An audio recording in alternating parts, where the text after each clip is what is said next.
ದೇಶಾದ್ಯಂತ ಇಂದು ಮೂರನೇ ಹಂತದ ಮತದಾನ ನಡೀತಾ ಇದೆ. ದೇಶದ 12 ರಾಜ್ಯಗಳ 93 ಸ್ಥಾನಗಳಿಗೆ ಮತದಾನ ಆಗತ್ತೆ. ಗೃಹ ಸಚಿವ ಅಮಿತ್ ಶಾ ಸೇರಿ ದಿಗ್ಗಜರು ಕಣದಲ್ಲಿದ್ದಾರೆ. ಲೋಕ ಕಣದಲ್ಲಿ 1300ಕ್ಕೂ ಹೆಚ್ಚು ಅಭ್ಯರ್ಥಿಗಳು ಕೂಡ ಇರುವಂಥದ್ದು. ಗುಜರಾತ್ನ 25, ಕರ್ನಾಟಕದ 14, ಮಹಾರಾಷ್ಟ್ರದ 11, ಮಧ್ಯಪ್ರದೇಶದ 8, ಛತ್ತೀಸ್ಗಢದ 7, ಬಿಹಾರದ 5 ಕ್ಷೇತ್ರಗಳು, ಅಸ್ಸಾಂನ 4, ಉತ್ತರ ಕನ್ನಡದಲ್ಲೂ ಕೂಡ ಈ ಒಂದು ಮತದಾನ ಪ್ರಕ್ರಿಯೆ ಆರಂಭ ಆಗಿರುವಂಥದ್ದು. ಇನ್ನು ಅಸ್ಸಾಂನ ಉತ್ತರ ಪ್ರದೇಶದ 10, ಪಶ್ಚಿಮ ಬಂಗಾಳದಲ್ಲಿ 4, ಗೋವಾದ 2, ದಾದರ್ ನಗರ ಹವೇಲಿಯ 2 ಕ್ಷೇತ್ರಗಳಲ್ಲಿ ಮತದಾನ ಆಗತ್ತೆ. ಮೂರನೇ ಹಂತದ ಮತದಾನ ಪ್ರಕ್ರಿಯೆ ಆರಂಭ ಆಗೋದಕ್ಕೆ ಇನ್ನೇನು ಕೆಲವೇ ಕ್ಷಣಗಳು ಬಾಕಿ ಉಳಿದಿರುವಂಥದ್ದು. ಬೆಳಿಗ್ಗೆ 7 ಗಂಟೆಯಿಂದ ಸಂಜೆ 6 ಗಂಟೆಯವರೆಗೂ ಮತದಾನ ಪ್ರಕ್ರಿಯೆ ಆರಂಭ ಆಗುತ್ತೆ. ಘಟಾನುಘಟಿಗಳ ನಡುವೆ ಬಿಗ್ ಫೈಟ್. 227 ಅಭ್ಯರ್ಥಿಗಳ ಭವಿಷ್ಯ ನಿರ್ಧಾರ. ಉತ್ತರ ಕರ್ನಾಟಕದ 14 ಲೋಕ ಕ್ಷೇತ್ರಗಳಲ್ಲಿ ರೋಚಕ ಹಣಾಹಣಿ. 2 ಮಾಜಿ ಸಿಎಂಗಳಿಗೆ ಅದೃಷ್ಟ ಪರೀಕ್ಷೆ. ಹೊಸ ಮುಖಗಳಿಗೆ ಗೆಲುವಿನ ಕನವರಿಕೆ. ಪ್ರಜಾಪ್ರಭುತ್ವ ಹಬ್ಬಕ್ಕೆ ಕೌಂಟ್ ಡೌನ್. 12 ರಾಜ್ಯದ 93 ಕ್ಷೇತ್ರಗಳಿಗೆ ಮತದಾನ. ಬೆಳಗ್ಗೆ 7 ಗಂಟೆಯಿಂದ ಹಕ್ಕು ಚಲಾವಣೆ.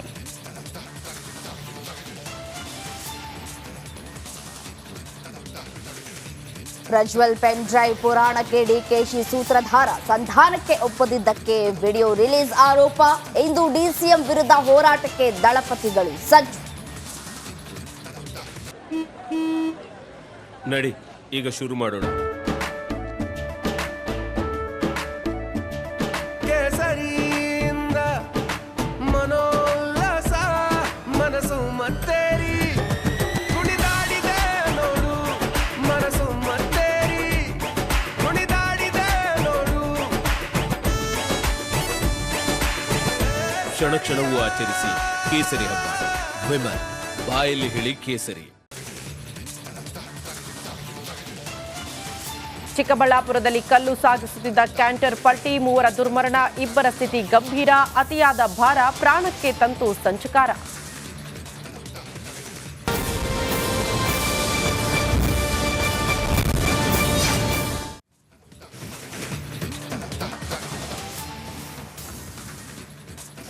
ಇನ್ನು 2ನೇ ಹಂತದ ಮತದಾನಕ್ಕೆ ಕರುನಾಡು ಸಕಲ ರೀತಿಯಲ್ಲೂ ಸಜ್ಜಾಗಿದೆ.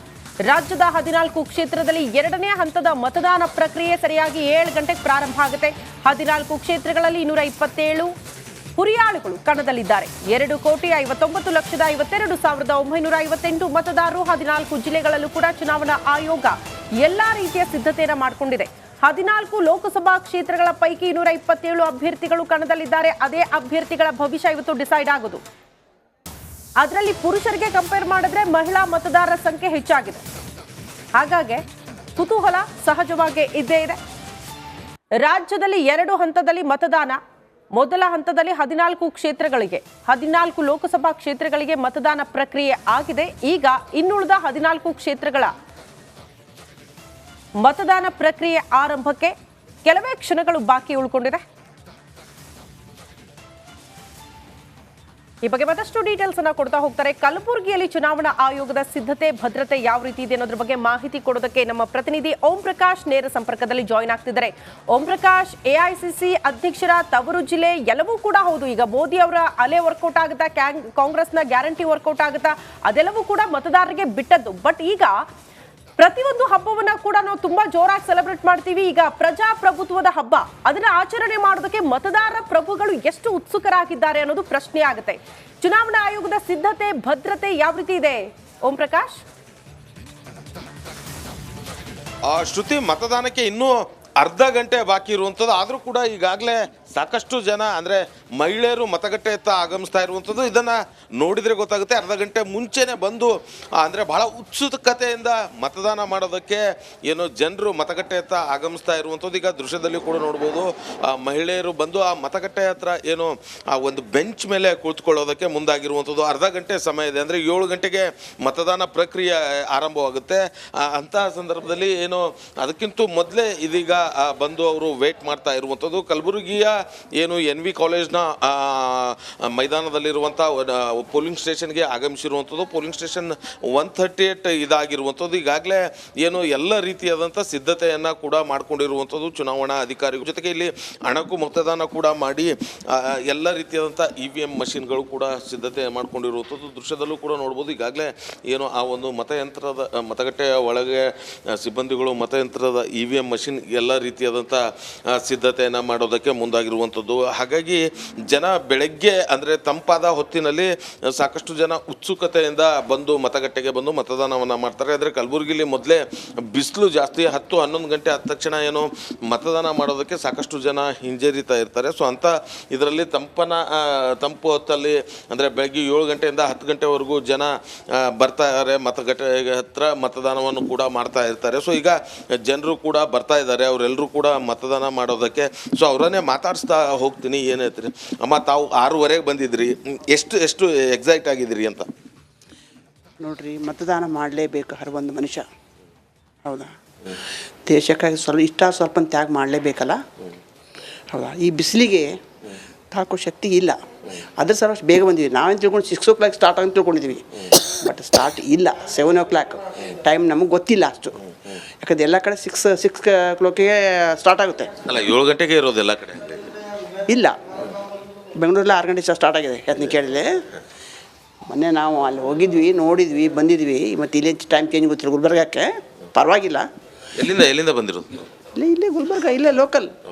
ಹಾಂ, ತಾವೆಲ್ಲಿಂದ ಬಂದಿರೋದಮ್ಮ? ಏನು ಹೇಳ್ತೀರಾ ಇವತ್ತು? ಏನು ಹೇಳಿದ್ರಿ, ಬಿಸಿಲು ಇರ್ತದೆ ಅಂತ ಹೇಳಿ ಜಲ್ದಿ ಬಂದಿವಿ. ಎಸ್, ಶ್ರುತಿ, ಮಹಿಳೆಯರು ಹೇಳ್ತಾ ಇರುವಂಥದ್ದು ಅಂದರೆ ಬಿಸಿಲಿಗಾಗಿ ಬೇಗ ಬಂದಿದ್ದೀವಿ ಅಂತೇಳಿ.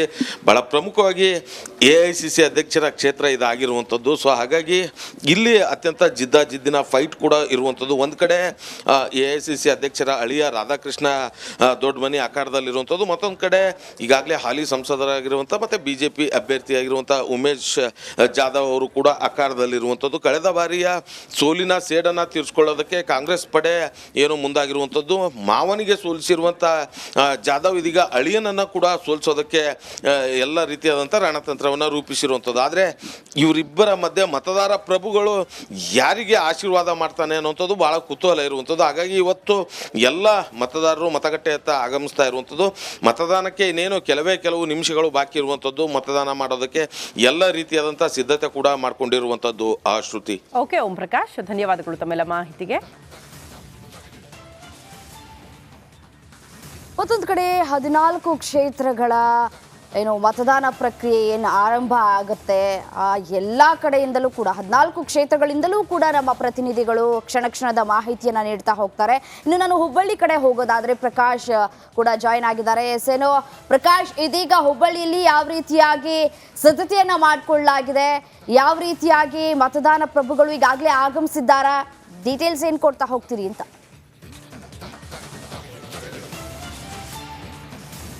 ಎಸ್ ರಮ್ಯಾ, ಏನು ಲೋಕಸಭಾ ಚುನಾವಣೆಯ 2ನೇ ಹಂತದ ಮತದಾನ ಇವತ್ತು ನಡೀತಾ ಇದೆ. ಧಾರವಾಡ ಲೋಕಸಭಾ ಕ್ಷೇತ್ರದಾದ್ಯಂತ ಈಗಾಗಲೇ ಸಾಕಷ್ಟು ಕುತೂಹಲ ಮೂಡಿಸಿರ್ತಕ್ಕಂಥದ್ದು. ಇನ್ನೇನು ಕೆಲವೇ ನಿಮಿಷಗಳಲ್ಲಿ ಮತದಾನ ಪ್ರಕ್ರಿಯೆ ಆರಂಭವಾಗುತ್ತೆ. ನಾನು ಮತದಾನ ನಡೆಯುವಂಥ ಮತಗಟ್ಟೆ ಬಳಿ ಇದ್ದೀನಿ. ತಾವು ದೃಶ್ಯದಲ್ಲಿ ಗಮನಿಸ್ತಾ ಇರ್ಬೋದು, ಈಗಾಗಲೇ ಸಾಕಷ್ಟು ಸಿದ್ಧತೆಗಳಿಂದ ಇಲ್ಲಿ ಮಾಡಿಕೊಳ್ಳಾಗಿರ್ತಕ್ಕಂಥದ್ದು. ಒಟ್ಟಾರೆ ಒಂದು ಕಡೆ ಕ್ಷೇತ್ರದಾದ್ಯಂತ 18,31,000ಕ್ಕೂ ಅಧಿಕ ಮತದಾರರು ಇರುವಂಥದ್ದು. ಇನ್ನು ಪ್ರಮುಖವಾಗಿ 17 ಜನ ಏನು ಧಾರವಾಡ ಲೋಕಸಭಾ ಕ್ಷೇತ್ರದ ಕಣದಲ್ಲಿ ಇರತಕ್ಕಂಥದ್ದು. ಒಂದು ಕಡೆ ನೇರ ಅಂದರೆ BJPಯ ಪ್ರಹ್ಲಾದ್ ಜೋಶಿ ಇರ್ಬೋದು, ಅದೇ ರೀತಿ ಕಾಂಗ್ರೆಸ್ನ ವಿನೋದ್ ಅಸೂಟಿ ನಡುವೆ ನೇರ ಹಣಾಹಣಿ ಎದುರಾಗಿರ್ತಕ್ಕಂಥದ್ದು. ಈ ಹಿನ್ನೆಲೆಯಲ್ಲಿ ಒಂದು ಕಡೆ ಈಗಾಗಲೇ ಮತದಾನಕ್ಕೆ ಏನು ಕ್ಷೇತ್ರದಾದ್ಯಂತ 8 ವಿಧಾನಸಭಾ ಕ್ಷೇತ್ರಗಳಿವೆ. ಈ 8 ವಿಧಾನಸಭಾ ಕ್ಷೇತ್ರಗಳ ವ್ಯಾಪ್ತಿಯಲ್ಲಿ 1901 ಮತಗಟ್ಟೆಗಳನ್ನು ಈಗಾಗಲೇ ಸ್ಥಾಪನೆ ಮಾಡಿರ್ತಕ್ಕಂಥದ್ದು. ಜೊತೆಗೆ ಈ ಚುನಾವಣೆಯ ಪ್ರಕ್ರಿಯೆಗೆ 8,086 ಸಿಬ್ಬಂದಿಗಳನ್ನು ನೇಮಕ ಮಾಡಿರ್ತಕ್ಕಂಥದ್ದು. ಈ ಹಿನ್ನೆಲೆಯಲ್ಲಿ ಇವತ್ತು ಯಾವ ರೀತಿ ಮತದಾನ ಆಗುತ್ತೆ ಅಂತಕ್ಕಂಥ ಸಾಕಷ್ಟು ಕಾತರ ಎಲ್ಲರಲ್ಲಿ ಮೂಡಿರ್ತಕ್ಕಂಥದ್ದು. ಒಂದು ಕಡೆ ಮತದಾರ ಪ್ರಭು ಯಾರ ಪರ ಒಲಿಯುತ್ತಾನೆ ಅಂತಕ್ಕಂಥ ಕುತೂಹಲ ಸಾಕಷ್ಟು ಮೂಡಿರ್ತಕ್ಕಂಥದ್ದು. ಒಟ್ಟಾರೆ ಇನ್ನೇನು ಕೆಲವೇ ನಿಮಿಷಗಳಲ್ಲಿ ಈ ಮತದಾನ ಪ್ರಕ್ರಿಯೆ ಆರಂಭವಾಗುತ್ತೆ. ಮತಗಟ್ಟೆಗಳತ್ತ ಈಗಾಗಲೇ ಮತದಾರರು ಆಗಮಿಸ್ತಾ ಇರ್ತಕ್ಕಂಥದ್ದು. ಒಟ್ಟಿನಲ್ಲಿ ಚುನಾವಣಾ ಆಯೋಗವು ಕೂಡ ಸಕಲ ಸಿದ್ಧತೆಗಳನ್ನು ಮಾಡಿಕೊಳ್ಳೋದ್ರ ಜೊತೆಗೆ ಭದ್ರತಾ ಸಿಬ್ಬಂದಿಯೂ ಸಹ ಇಲ್ಲಿ ನಿಯೋಜನೆ ಮಾಡಿರ್ತಕ್ಕಂಥದ್ದು. Ramya, right, okay, will come back, stay with us. ಇನ್ನು ಹುಬ್ಬಳ್ಳಿಯಲ್ಲೂ ಕೂಡ ಸಕಲ ಸಿದ್ಧತೆಯನ್ನು ಕೂಡ ಮಾಡಿಕೊಳ್ಳಲಾಗಿರುವಂಥದ್ದು. ನೋಡಿ, ಕೆಲವರಿಗೆ 6 ಗಂಟೆ ಅಥವಾ 7 ಗಂಟೆ ಅನ್ನೋ ಸಮಯ ಕೂಡ ಕೆಲವರಿಗೆ ಗೊತ್ತಿಲ್ಲ. ಅಲ್ಲೂ ಕೂಡ ಮತದಾನ ಎಷ್ಟು ಗಂಟೆಗೆ ಆರಂಭ ಆಗೋದು ಗೊತ್ತಿಲ್ಲದೆ ಇರುವಂತಹ ಕಾರಣ ಕೆಲವರು ಬೇಗನೆ ಬಂದು ಮತದಾನ ಪ್ರಕ್ರಿಯೆ ಆರಂಭ ಆಗಬಹುದೇನೋ ಅಂತ ಹೇಳಿ ಕಾದು ಕುಳಿತಿದ್ದಾರೆ ಅಂತಲೇ ಹೇಳ್ಬೋದು.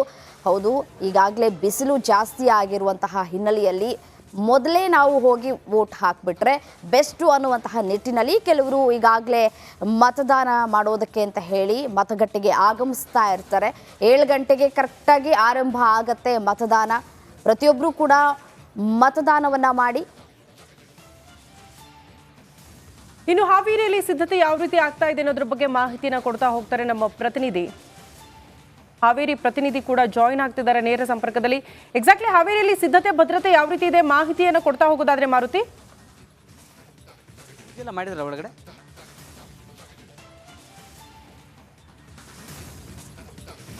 ಓಕೆ, ಸಂಪರ್ಕ ಸಾಧ್ಯ ಆಗ್ತಾ ಇಲ್ಲ. ಮತ್ತೊಮ್ಮೆ ಅವ್ರನ್ನ ಸಂಪರ್ಕಿಸುವ ಪ್ರಯತ್ನ ಕೂಡ ಆಗುತ್ತೆ.